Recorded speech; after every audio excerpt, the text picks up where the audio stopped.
माजी में traffic police के जवानों को भी निशाना बनाया जाता रहा है। मुआशरे में सबसे ज़्यादा काबिल रहम ट्रैफिक पुलिस एहलकार हैं। शदीद गर्मी में भी घंटों खड़े होकर ड्यूटी करते रहते हैं। शर्जील नामेमन ने सिंध असम्बली में इजहार ख्याल करते हुए कहा कि अदालती स्टे ऑर्डर की वजह से चिंची रिक्शा चल रही हैं, जगह जगह तजावुजात हैं। हम अपने हाथ से शहर को तबाह करते हैं, फिर कहते हैं कि हुकूमत काम नहीं करती।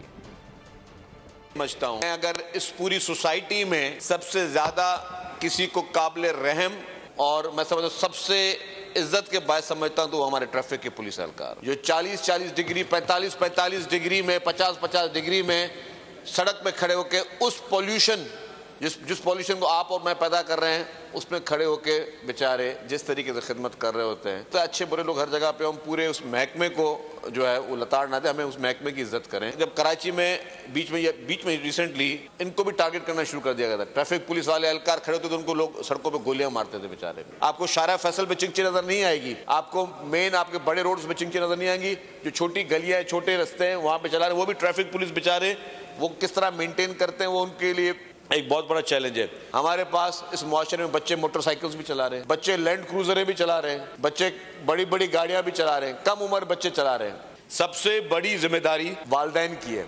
हम आंखें बंद करके क्यों बैठे हुए हैं? सब्सक्राइब करें और बेल दबाएं ताकि कोई खबर रह न जाए।